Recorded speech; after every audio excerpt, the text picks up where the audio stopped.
अब तक हम ये तो समझ ही गए हैं कि डेमोक्रेसी क्या होती है। हमें ये भी पता है कि हमारी कंट्री इंडिया में भी डेमोक्रेसी है। हम डेमोक्रेसी में ही जीते हैं। लेकिन कभी हमने ये सोचा कि आखिर डेमोक्रेसी का ये सिस्टम अच्छा है तो कितना अच्छा है, और अगर बुरा है तो इसमें क्या बुराई है? डेमोक्रेसी की जगह कंट्री को रन करने का कोई और सिस्टम होता तो क्या होता? इन्हीं सवालों के जवाब हम आज के एपिसोड में जानने की कोशिश करेंगे।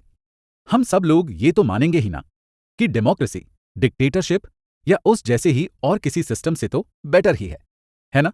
पर हम ऐसा क्यों मानते हैं? डेमोक्रेसी को बेटर मानने के कई रीजंस हैं। इसमें पहला है, डेमोक्रेसी सोसाइटी में सभी लोगों के बीच इक्वालिटी लेकर आती है। डेमोक्रेसी में तो सब बराबर ही होते हैं। दूसरा ये कि डेमोक्रेसी इंडिविजुअल की डिग्निटी को सेंटर में रखती है, एक इंडिविजुअल की रिस्पेक्ट की बात करती है। तीसरा, डिसीजन मेकिंग की क्वालिटी इसमें बेटर होती है, क्योंकि इसमें जो भी डिसीजन होता है वो डेमोक्रेटिक तरीके से होता है। चौथा ये कि इसमें हमको हमारी गलतियां सुधारने के भी मौके मिलते हैं। अब अगर आपसे एग्जाम में ये क्वेश्चन पूछ लिया जाए कि डेमोक्रेसी डिक्टेटरशिप से बेटर है, इस बात को 4 पॉइंट से प्रूव करिए, तो आप इन चारों पॉइंट्स को आंसर में लिख सकते हैं। अब ये बातें वाकई डेमोक्रेसी के प्रिंसिपल से ही निकली हैं और बहुत अच्छी भी हैं। लेकिन क्या ये बातें हमें अपनी जिंदगी में एक्सपीरियंस करने को भी मिलती हैं, या फिर ये सिर्फ बातें ही हैं? आप चाहे किसी से भी बात करके देख लीजिए, वो यही कहेगा कि डेमोक्रेसी मोनर्की, डिक्टेटरशिप, मिलिट्री लीडरशिप या रिलीजियस लीडरशिप से तो अच्छी ही है, और वाकई है भी। लेकिन जब हम प्रिंसिपल्स की बात करते हैं तो जो डेमोक्रेसी के प्रिंसिपल्स हैं, क्या वो असली जिंदगी में भी फॉलो होते हैं? शायद नहीं। क्या हम डेमोक्रेसी को सिर्फ इसलिए अच्छा बताते हैं कि ये एक आइडिया के तौर पर अच्छा है, या इससे वाकई में एक देश के तौर पर या सिटीजन के तौर पर हमें फायदा मिला है? इसी वजह से फिर ये सवाल पैदा होता है कि आखिर डेमोक्रेसी से हमें मिलता क्या है, इसके आउटकम्स क्या हैं? दुनिया में 100 से ज्यादा ऐसे देश हैं जो डेमोक्रेटिक कंट्रीज हैं, यानी जो डेमोक्रेसी के सिस्टम को फॉलो करते हैं। डेमोक्रेसी के सिस्टम को फॉलो करने का मतलब है कि उनका एक कॉन्स्टिट्यूशन है, उनके यहां इलेक्शंस होते हैं, उनके यहां पॉलिटिकल पार्टीज हैं, और वो सिटीजन्स के राइट्स की गारंटी देते हैं। ये सारी बातें लगभग आपको सभी डेमोक्रेटिक कंट्रीज में कॉमन ही मिलेंगी। लेकिन फिर भी ये सारी डेमोक्रेसीज एक दूसरे से काफी अलग हैं, क्योंकि इन देशों की सोशल कंडीशन, पॉलिटिकल कंडीशन और कल्चर एक दूसरे से काफी अलग हैं। अब चूंकि इन सब मामलों में ये सारे देश काफी अलग हैं, डेमोक्रेटिक सिस्टम से इन देशों में क्या क्या अचीव किया जा सकता है ये भी अलग होगा। डेमोक्रेसी सिर्फ एक फैक्टर है, इसके अलावा और भी फैक्टर्स हैं जिनसे किसी देश का सिस्टम अफेक्ट होता है। लेकिन क्या कुछ ऐसी चीजें भी हैं जो हम हर तरह की डेमोक्रेटिक कंट्री से एक्सपेक्ट कर सकते हैं? हमें यह लगता है कि डेमोक्रेसी से हम सभी सोशियो इकोनॉमिक और पॉलिटिकल प्रॉब्लम से छुटकारा पा सकते हैं, और अगर ऐसा नहीं होता है तो हम डेमोक्रेसी के आइडिया पर ही इल्जाम लगा देते हैं। या फिर अक्सर आपने लोगों को ये कहते हुए भी सुना होगा कि हमारे देश में डेमोक्रेसी है भी या नहीं। जब हम डेमोक्रेसी के आउटकम्स की बात कर रहे हैं तो सबसे पहले हमें यह समझना होगा कि डेमोक्रेसी सिर्फ एक गवर्नमेंट का फॉर्म है या किसी देश को चलाने का एक तरीका है। इस तरीके से ऐसी कंडीशंस पैदा की जा सकती हैं जिन कंडीशंस में रहते हुए हम कुछ अचीव कर सकें। अब हम सिटीजन्स को उन कंडीशंस का फायदा उठाना है और जो हम चाहते हैं वो पाना है। चलिए अब हम कुछ चीजों को एग्जामिन करते हैं जो हम डेमोक्रेसी से एक्सपेक्ट कर सकते हैं। डेमोक्रेसी का मतलब ही है जनता का, जनता के द्वारा, जनता के लिए शासन, यानी कि to the people, for the people, by the people. तो ये तो डेमोक्रेसी की पहली शर्त है कि लोगों के पास ये राइट हो कि वो चुन सकें कि कौन से लोग गवर्नमेंट चलाएंगे, और जनता का उन गवर्नमेंट चलाने वालों पर भी कंट्रोल हो। जब कभी पॉसिबल और नेसेसरी हो तो सिटीजन्स को उन डिसीजन मेकिंग में डायरेक्टली पार्टिसिपेट करने के भी मौके मिले जिन डिसीजंस का सीधा असर उन पर पड़ता हो। इस हिसाब से हम ये कह सकते हैं कि डेमोक्रेसी का पहला बेसिक आउटकम यही है कि इससे एक ऐसी गवर्नमेंट बने जो देश की जनता के प्रति अकाउंटेबल हो और उनकी जरूरतों और एक्सपेक्टेशंस को पूरा करने के लिए काम करे। ये तो हो गया पहला बेसिक आउटकम। लेकिन कुछ लोग ऐसा सवाल भी करते हैं कि क्या डेमोक्रेटिक गवर्नमेंट एफिशिएंट होती हैं? कुछ लोगों को यह लगता है कि डेमोक्रेटिक गवर्नमेंट इफेक्टिव नहीं होती। ऐसा सच भी है, लेकिन तब जब हम इसे उन गवर्नमेंट से कंपेयर करें जो कि नॉन डेमोक्रेटिक हैं।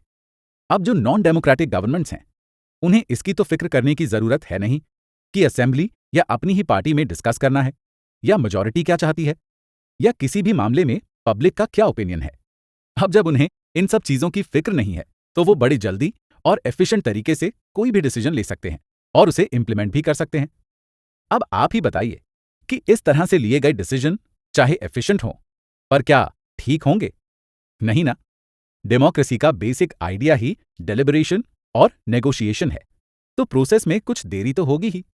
क्या इससे एक डेमोक्रेटिक गवर्नमेंट इनएफिशिएंट हो जाती है? चलिए टाइम को छोड़िए, हम कॉस्ट की बात करते हैं। एक गवर्नमेंट है जो बहुत जल्दी फैसले लेती है, लेकिन इन फैसलों में वो इस बात की चिंता नहीं करती है कि लोग इन डिसीजंस को एक्सेप्ट करेंगे या नहीं। अब अगर लोग उन फैसलों को एक्सेप्ट ही नहीं करेंगे तो दिक्कत होगी ना। लेकिन यहीं अगर हम डेमोक्रेटिक गवर्नमेंट की बात करें तो वो किसी भी फैसले तक पहुंचने के लिए पूरे प्रोसीजर को फॉलो करेगी। अब चूंकि डेमोक्रेटिक गवर्नमेंट ने पूरे प्रोसीजर को फॉलो किया है तो इसके डिसीजंस को लोगों के अच्छे से एक्सेप्ट करने के चांसेस बहुत ज्यादा हैं। तो पूरे प्रोसीजर के होने में जो वक्त लगा और उस वजह से जो कॉस्ट लगी वो वर्थ इट होती है। इस पूरे डिसीजन मेकिंग के प्रोसेस में डेमोक्रेसी ये इंश्योर करती है कि सारा प्रोसीजर अच्छे से फॉलो हो और सभी रूल्स रेगुलेशंस का अच्छे से ध्यान रखा जाए। इससे ये होता है कि अगर किसी सिटीजन को ये जानना हो कि कोई डिसीजन किस प्रोसीजर से लिया गया, जिस प्रोसीजर से लिया गया वो ठीक था या नहीं, तो वो जान सकता है। उसे ये राइट है कि वो प्रोसीजर को जाने और प्रोसीजर को जज भी करे। यही तो ट्रांसपेरेंसी होती है, जो कि डेमोक्रेसी का जरूरी हिस्सा है। ये ट्रांसपेरेंसी हमें नॉन डेमोक्रेटिक गवर्नमेंट्स में देखने को नहीं मिलती है। इसीलिए जब हम डेमोक्रेसी के आउटकम्स की बात करते हैं तो डेमोक्रेसी का आउटकम यही है कि वो एक ऐसी गवर्नमेंट बनाती है जो कि एक प्रोसीजर पर चलती है और उसमें सिटीजन्स के लिए अकाउंटेबिलिटी भी होती है। डेमोक्रेसी में यह भी होता है कि डेमोक्रेटिक गवर्नमेंट लोगों के लिए ऐसा सिस्टम बनाए जिससे कि वो गवर्नमेंट को अकाउंटेबल ठहरा सके, और ऐसा सिस्टम भी बनाए जिससे कि सिटीजन्स जब चाहे डिसीजन मेकिंग में भी पार्टिसिपेट कर सकें। अगर हम डेमोक्रेसीज को इस बेसिस पर मेजर करना चाहते हैं कि उससे हमें क्या मिल सकता है या उसका आउटकम क्या होगा, तो हमें कुछ पॉइंट्स को ध्यान में रखना चाहिए, जिसमें पहला तो यही है कि रेगुलर, फेयर और फ्री इलेक्शंस हों। दूसरा, मेजर पॉलिसीज को लेकर पब्लिक डिबेट हो। तीसरा, लोगों को अपनी गवर्नमेंट और उसकी फंक्शनिंग के बारे में जानने का राइट हो। अब अगर हम इन बेसिस पर डेमोक्रेसीज की परफॉर्मेंस को जज करेंगे तो पाएंगे कि कुछ है जो अच्छा भी है और कुछ है जो खराब भी है। स्टूडेंट्स, आइए जानते हैं कैसे। डेमोक्रेसीज ने ये तो बहुत अच्छे से किया है कि उसने रेगुलर और फ्री इलेक्शंस करवाए हैं और ओपन पब्लिक डिबेट्स भी करवाई हैं। लेकिन डेमोक्रेसीज ऐसे इलेक्शंस नहीं करवा पाई जहां पर सभी को एक बराबर का मौका मिले और हर डिसीजन पर पब्लिक डिबेट हो। सिटीजन्स के साथ इंफॉर्मेशन शेयर करने में भी डेमोक्रेटिक गवर्नमेंट्स बहुत अच्छी नहीं रही हैं। लेकिन इसके बावजूद इतना तो हम समझ ही सकते हैं कि democratic system non democratic system से तो बेहतर ही होता है। रियलिटी को देखते हुए हम रीजनेबली डेमोक्रेसी से इतना एक्सपेक्ट कर सकते हैं कि वो एक ऐसी गवर्नमेंट हमें दे जो कि लोगों की जरूरतों और डिमांड्स को सुने और उन्हें पूरा करने की कोशिश करे, और वो गवर्नमेंट लार्जली करप्शन से फ्री हो। ये जो एक्सपेक्टेशन हमने अभी रखी, इन पर डेमोक्रेसी का रिकॉर्ड बहुत अच्छा नहीं है। डेमोक्रेसी कई बार लोगों की जरूरतों का ध्यान नहीं रखती है और लोगों की डिमांड्स को भी इग्नोर करती है। अगर हम करप्शन की बात करेंगे तो डेमोक्रेसी में करप्शन तो है ही, लेकिन नॉन डेमोक्रेसीज में भी ऐसा नहीं है कि कम करप्शन है या उसमें लोगों का बहुत ध्यान रखा जाता है। हालांकि एक ऐसी चीज जरूर है जिसमें डेमोक्रेटिक गवर्नमेंट बाकी गवर्नमेंट से बेटर है, और वो है कि डेमोक्रेटिक गवर्नमेंट एक लेजिटिमेट गवर्नमेंट है। इसमें रूल्स एंड रेगुलेशंस होते हैं। कोई भी अपनी मर्जी से ही कुछ नहीं कर सकता। हो सकता है इसे डिसीजन लेने में टाइम लगता हो, ये उतनी एफिशिएंट ना हो, लोगों का उतना ध्यान ना रख पाती हो, करप्शन से पूरी तरह फ्री ना हो। लेकिन इन सब के बावजूद भी डेमोक्रेटिक गवर्नमेंट लोगों की अपनी गवर्नमेंट होती है। इसीलिए पूरी दुनिया में डेमोक्रेसी के आइडिया को इतने देशों ने एक्सेप्ट किया है।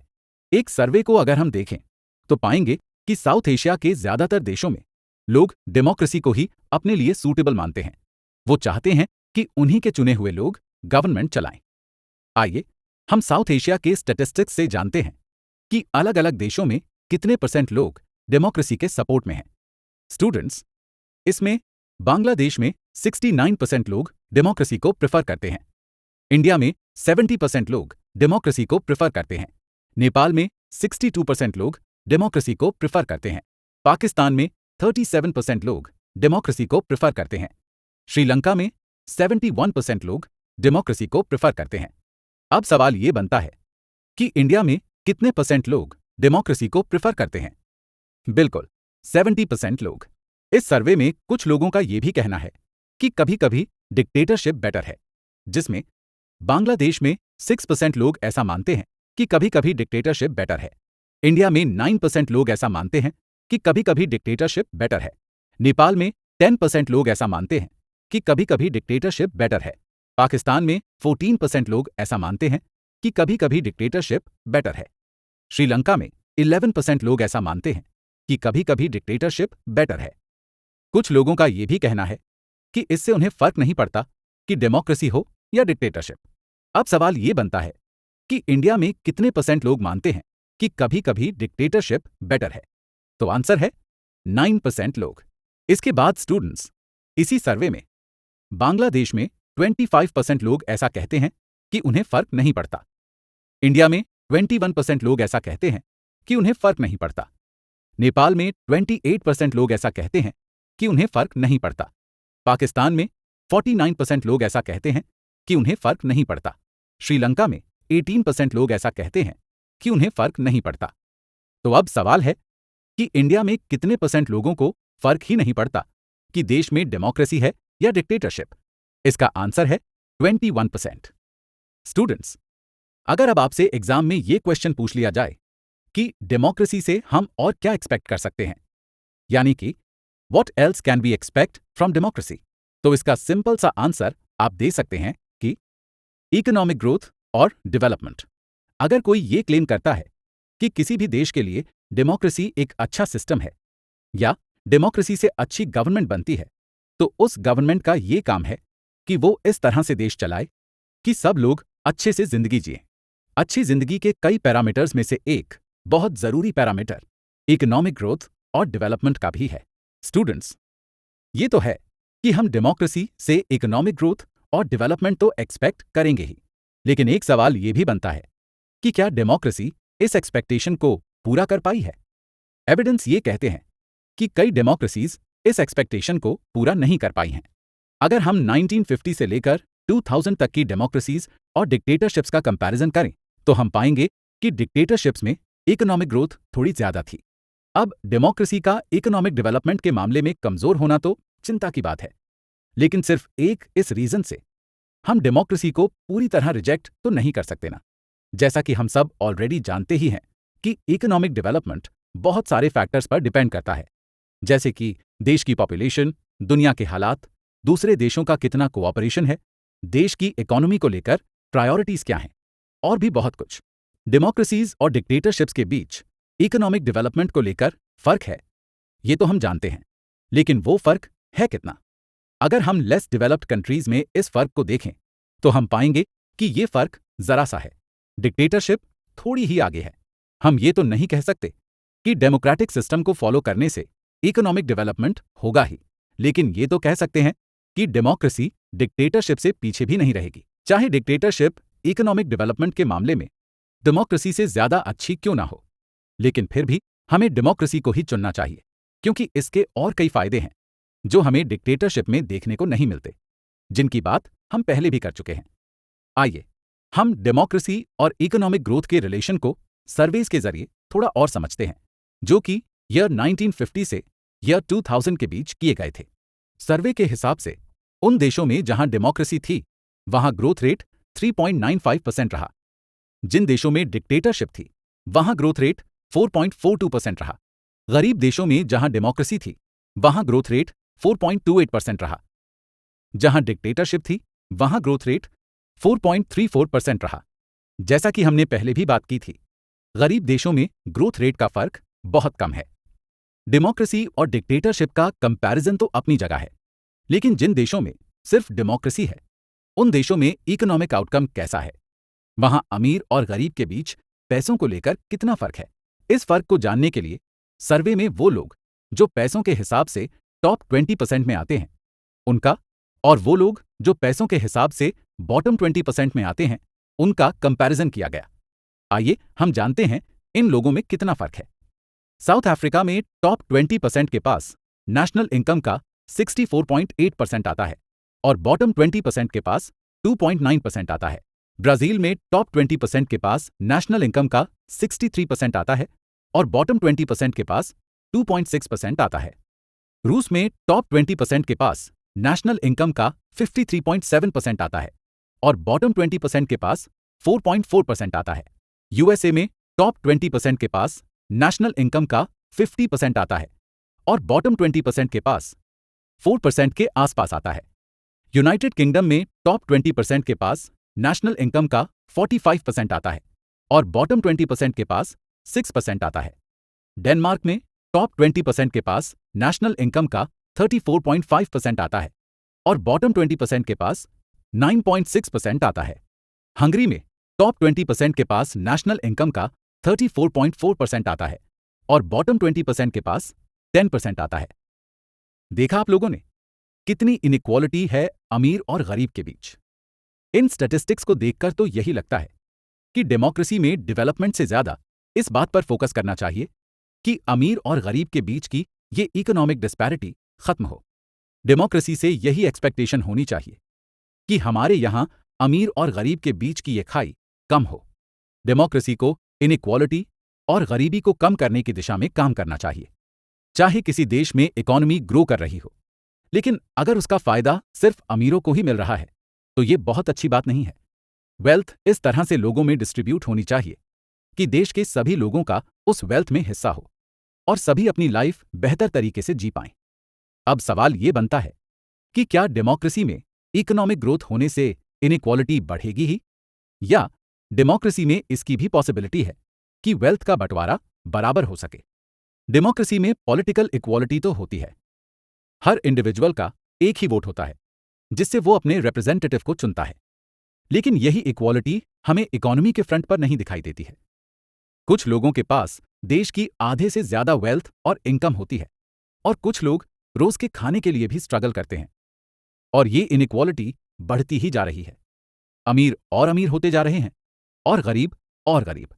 इस इनइक्वालिटी को खत्म करने में डेमोक्रेसी बहुत सक्सेसफुल नहीं दिखाई देती है। हम सब ये जानते हैं कि गरीब लोगों की पॉपुलेशन इंडिया में बहुत ज्यादा है। ये एक बहुत बड़ा वोट बैंक है किसी भी पॉलिटिकल पार्टी के लिए, लेकिन इसके बावजूद भी चुनी हुई गवर्नमेंट कभी भी गरीबी की प्रॉब्लम को उस तरह से एड्रेस करती हुई नहीं दिखाई देती है जिस तरह से उसे करना चाहिए। ये इंडिया के हाल हैं। कई देशों में तो हालत इससे भी खराब है। बांग्लादेश की आधी से ज्यादा पॉपुलेशन गरीबी में जिंदगी जीती है। कई गरीब देश तो फूड सप्लाईज के लिए भी अमीर देशों पर डिपेंडेंट हैं। अब हम डेमोक्रेसी से हमारी एक और एक्सपेक्टेशन की तरफ आगे बढ़ते हैं, जो कि है सोशल डाइवर्सिटी का अकोमोडेशन। मान लीजिए आपसे एग्जाम में भी यही क्वेश्चन पूछ लिया जाए, what do you understand by accommodation of social diversity? तो इसका आंसर आप सिंपली ऐसे समझ सकते हैं कि डेमोक्रेसी से ये एक्सपेक्टेड है कि वो एक सोसाइटी जिसमें कि अलग अलग रिलीजन, कास्ट, क्लास, कल्चर और एथनिसिटी के लोग रहते हैं, उन्हें एक दूसरे के साथ अच्छे से रहने के लिए इंस्पायर करे। डेमोक्रेसी का बेसिक प्रिंसिपल ही ये है कि वो एक इंडिविजुअल को सिर्फ इंडिविजुअल की तरह देखे, उसके रिलीजन, कास्ट, क्लास, कल्चर और एथनिसिटी से नहीं। डेमोक्रेसी को ये चाहिए कि वो एंश्योर करे कि देश के सिटीजन्स में भी यही भावना हो एक दूसरे को लेकर। डेमोक्रेसी में पावर का इक्वल डिस्ट्रीब्यूशन होता है और इससे दो या दो से ज्यादा सोशल ग्रुप्स के आपस में पैदा हुई टेंशन के वायलेंट होने के चांस बहुत कम हो जाते हैं।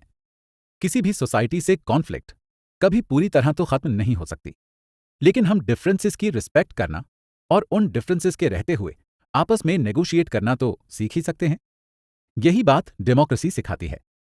Non democratic systems social differences को या तो दबा देते हैं या फिर देखकर भी अनदेखा कर देते हैं, लेकिन डेमोक्रेसी सोशल डिफरेंसेस, डिविजन्स और कॉन्फ्लिक्ट से डील बहुत अच्छे से करती है। यही डेमोक्रेसी का प्लस पॉइंट है।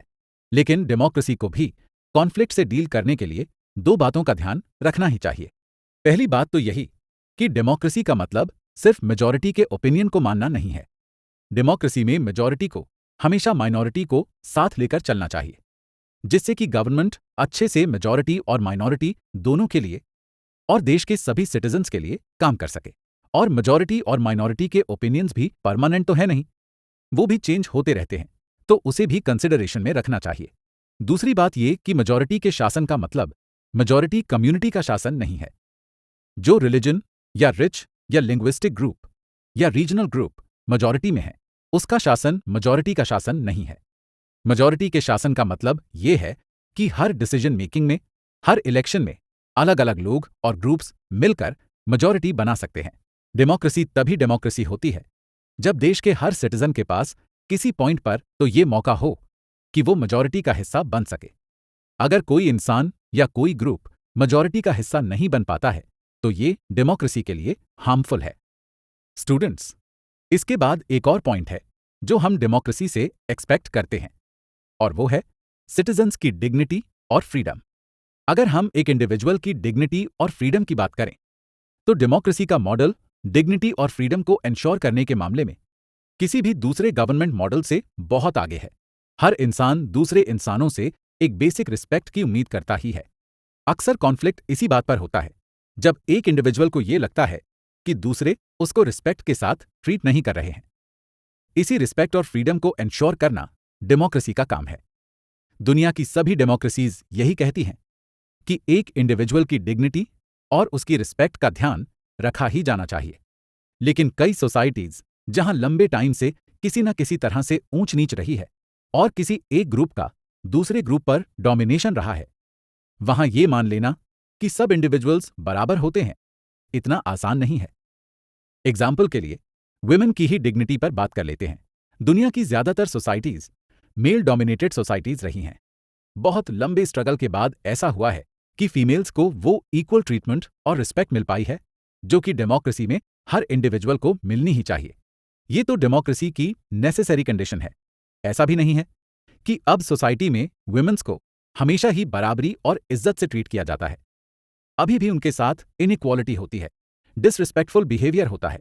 लेकिन अब जबकि डेमोक्रेटिक प्रोसेस की ये कंडीशंस हैं कि हर इंडिविजुअल को इक्वालिटी और रिस्पेक्ट मिलनी ही चाहिए, तो वुमेन्स के साथ किया जाता रहा ये बिहेवियर मॉरल लेवल पर भी और लीगल लेवल पर भी अनएक्सेप्टेबल हो जाता है। इससे वुमेन्स को भी इस ऑपरेशन के खिलाफ स्ट्रगल करने की ताकत मिलती है।